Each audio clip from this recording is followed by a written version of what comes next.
A reading from the Holy Gospel according to John. Glory to you, O Lord. Jesus said to his disciples, "Whoever loves me will keep my word, and my Father will love him.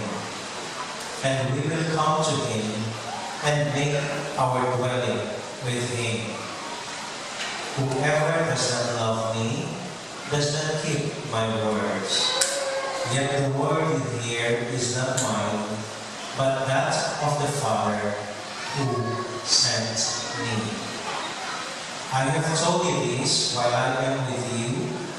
The Advocate, the Holy Spirit, whom the Father will send in my name, will teach you everything and remind you of all that I told you. Peace I leave with you. My peace I give to you. Not as the world gives, do I give it to you. Do not let your hearts be troubled or afraid. You heard me tell you, I am going away, and I will come back to you. If you love me, you would rejoice that I am going to the Father, for the Father is greater than I. And now I have told you this before it happens, so that when it happens, you may believe."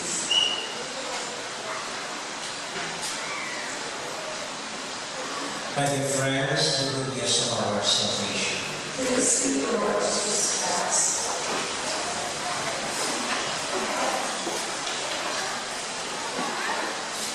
Magandang umaga po sa inyong lahat.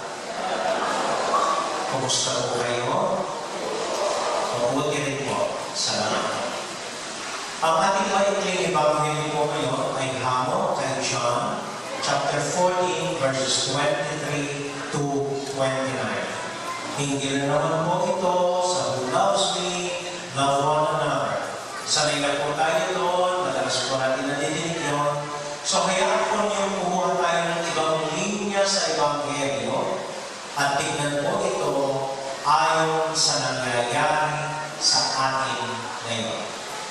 In the middle part of the Gospel, Jesus tells his disciples and is now telling us, "Peace I leave with you.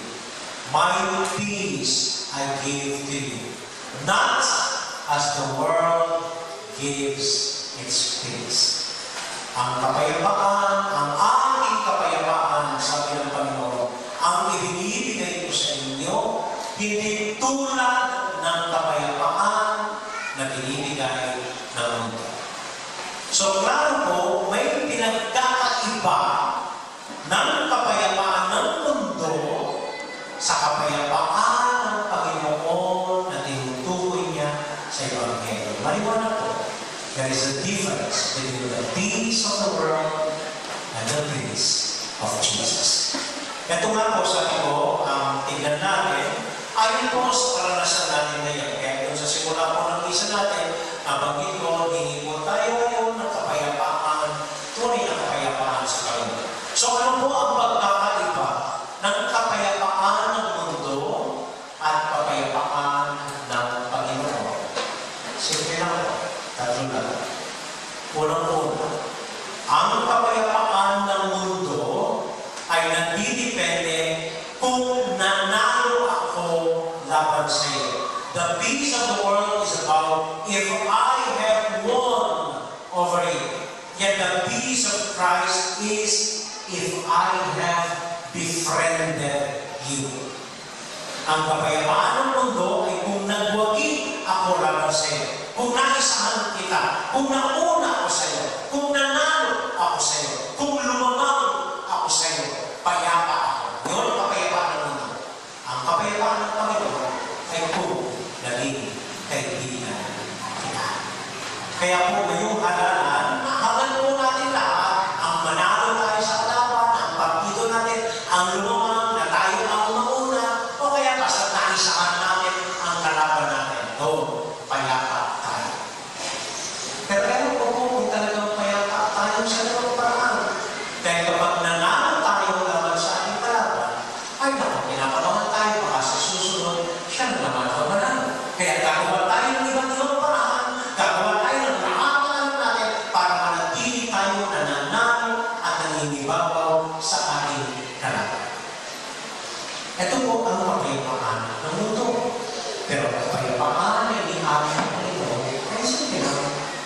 ikaw ay naging kaibigan mo.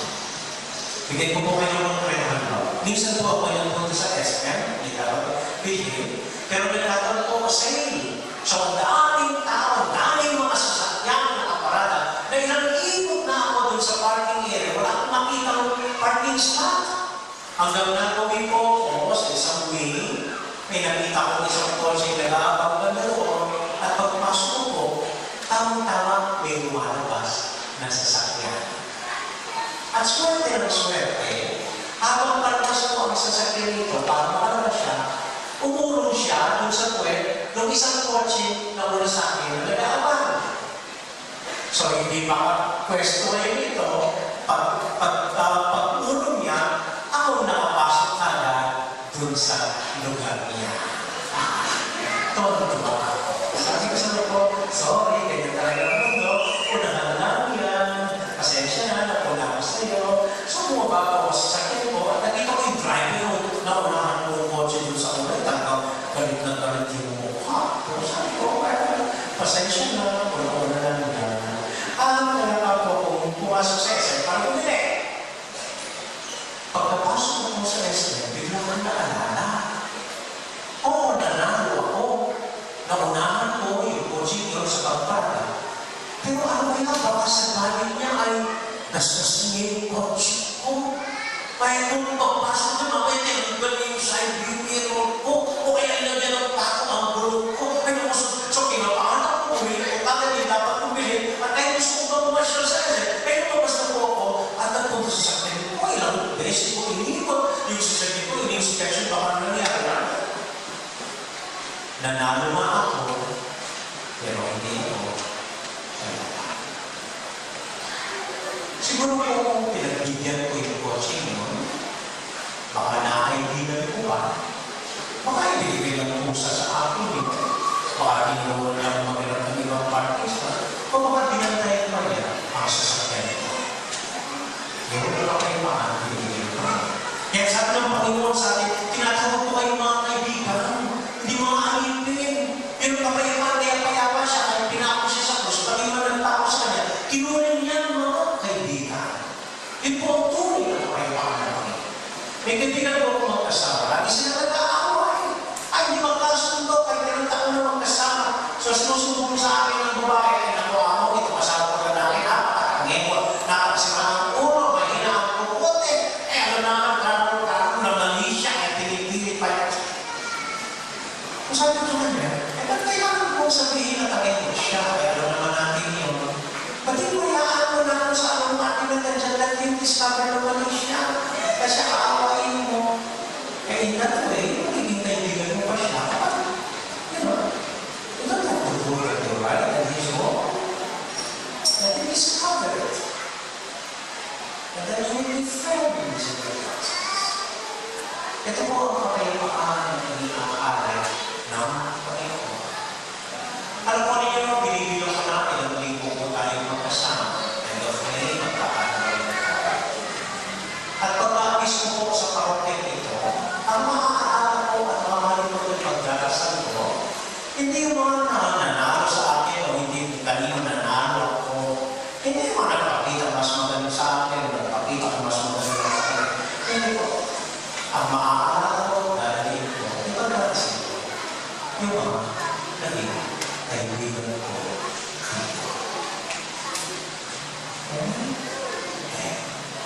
Dalawa. Ang kapayapaan na iniaalay ng mundo ay kung nabili kita, payapa. The peace of the world is about if I was able to buy you, then I am peaceful and comfortable. Sa Panginoon po, hindi. If I was able to serve you, yun ang kapayapaan ng Panginoon. May kapapaan, ang kapayapaan niya magdasiya nung asalita ka. Ang kapayapaan hindi mo magdasiya nung asuywan ka. May isa po pong kaibigan na pansin niya, kung sabi niya, kung hindi masaya ang election na yun. Dati-dati ingay-ingay na sa daan, daming showboats, mga jingle ng mga kandidato, mga motorcade, dati-dati na dati-dati dami mga poster, dati-dati may mga cowboys, may mga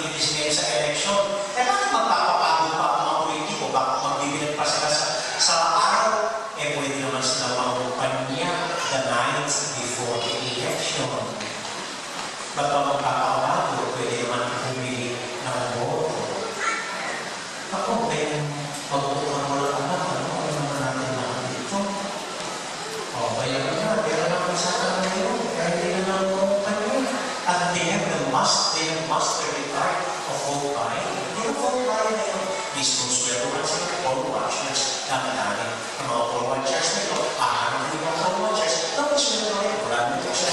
Hanggang sa ako din araw na so, sabi nga ng isang partido, hayaan mo siya ako yan, makumpanya ng mga kumpanya, basta tayo ang mga ng tayo mga kumpanya. The peace of the world ay kung nabili. Sinasabi ko po dun sa mga kaibigan ko para sa kanay, dahil hindi sa mga kaway, malayo, yung bayo nila, sa halaman. Sabi ko, magpunta na lang kayo sa mga Pampanga, yayaman kayo. Hindi mo sa Congressman, hindi mo sa luwag pero hindi mo sa madali ka. This is the situation now. Ang service, ang new it's not about marami kang may sakit na pinagagawa mo. Hindi pagtulong yun, pambili rin yun. Ang tunay na servisyo ay kapag wala ka ng mahihirap na pinagagawa mo dahil binigyan mo sila ng trabaho upang sila mismo mapagamot nila ang sarili nila. Ang tunay na service ay hindi tayo nabili kita, nakakpan kita ng kwarta. Hindi po, ang tunay na service ay nakakpan kita ng damang. That you are being fly. At ewan mo sa inyo, sa akin, ewan mo kung may dalag ka kung nagpapaway mo na lang kung nagpapamumulong sa akin. Ewan ko kung may dalag ka kayo kung mag-ina na lang kung nagpapamulong sa akin.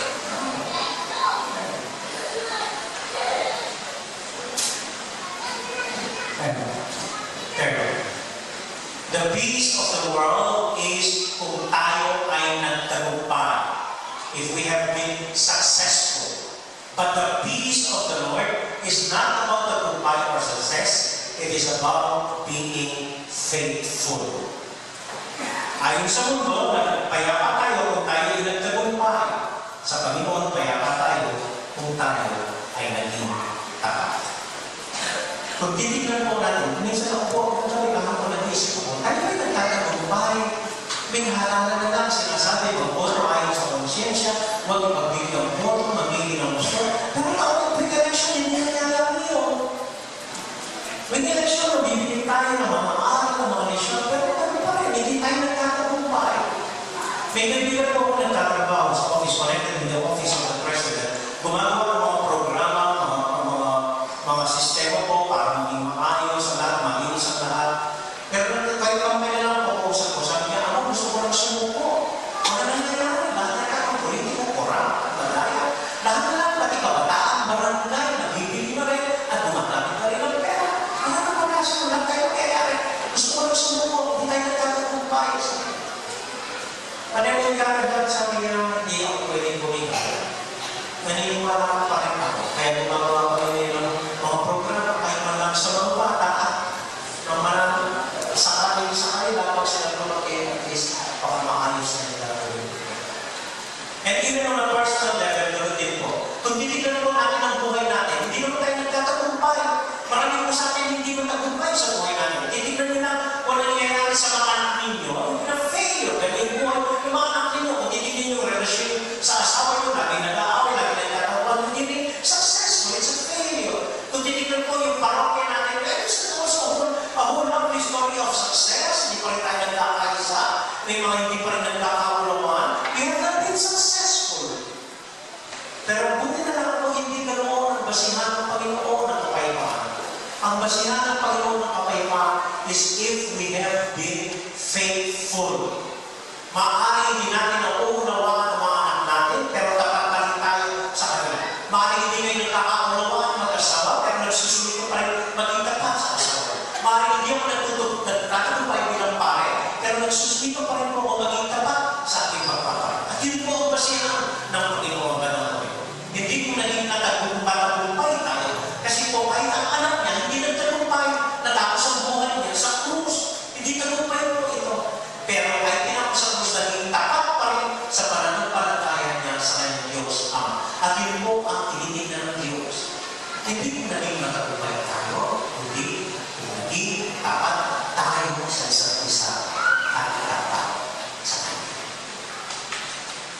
Amen?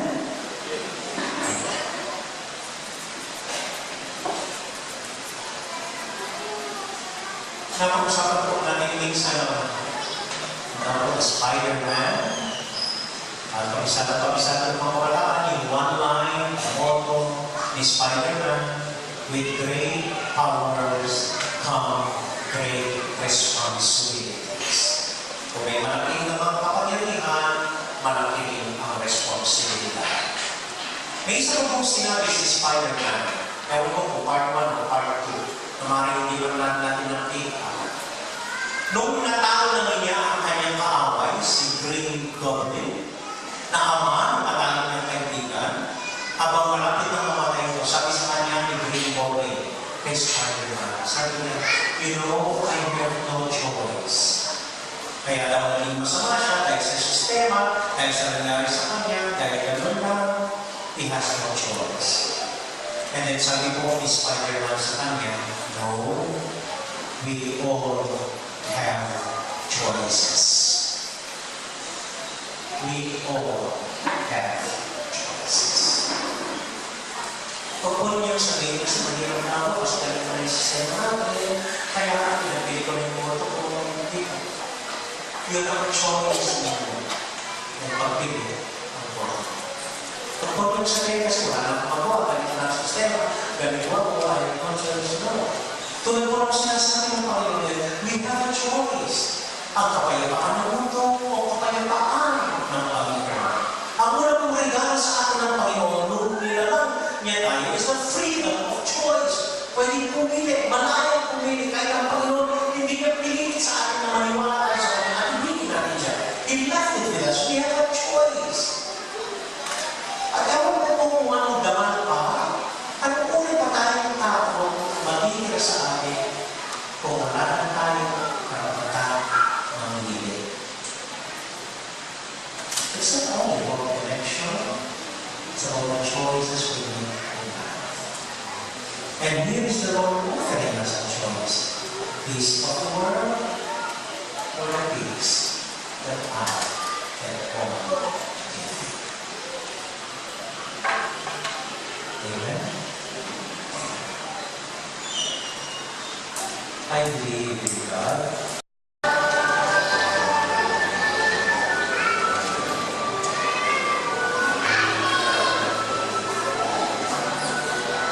Just a few announcements. Please bear with me. It is the season of election again. And the bishop, Brothers for Christ, PPCRV have come up with suggestions and criteria as to the people we should vote for, that we should use our conscience, that we should not sell our votes, that we should vote righteously, etc. But I don't know if you really understand them because the same tactics and politics are done over and over again. So allow me to concretize, gawin po konkreto itong pakiusap ng ating mga namumuno ng simbahan. And as your parish priest, I would like to give these concrete suggestions. So number 1 po, huwag po sana kayong padadala sa survey. Magpagboto ng ayon sa survey. May mga political and personal interest ang mga ito. Magboto pa rin ayon sa paniniwalaan at ayon sa kalooban ninyo. Second, try to disregard family names na nandun na yung tatay at tatay nila ng politiko, so ginagamit lang ang apelyido ng familya nila. Please try to disregard them. Marami na pong ganito. Meron po maraming mga pangalan na hindi natin alam pero magagaling po. If I may suggest, halimbawa, mga senatorial candidates ng angkapatiran. These are righteous and good people, pero hindi po tayo sanay sa mga pangalan.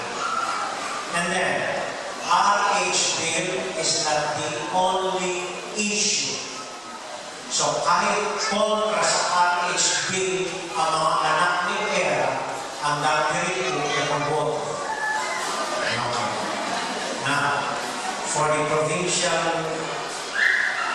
part. Hindi ko ako namumulitika. Hindi ko ako namumukay. Pero di magsalita ang mga pangin sa politika, di naman namin alam ang separation of church and state. Yung mga nagsasabi mo, hindi po nila naiintindihan ang batas ng separation of church and state. I will continue to speak about this. On the provincial level, please pray for our head. It needs a miracle to win. And I believe we need this miracle. Otherwise, wala po tayong choice. Tulad ng mga nasa Lubao, for more than 21 years, wala silang choice sa mga kandidato nila. So pray for our way. If you are not brave enough to campaign for the way, please whisper his name to your families. Sa city level, kung paumanin po yun ako po'y naniniwala, mas mapapagkatiwalaan ang mga ka-village po natin. If you know what I mean. Mas mamaasahan po ang mga taga-St. Jude Makalita. Yan ang po para sa mga. At may pakiusap po akong party list. Sabi ko sa party list. Number 64, ang agapay sa matatanda po ang mga party list. Kasamahan din po natin. At pakiusap natin, ako po kayo po makakita sa party list. But if you have no party list left, may offer 64, ang mga agapay sa matatanda. Yun lang po parang yung kung sila yung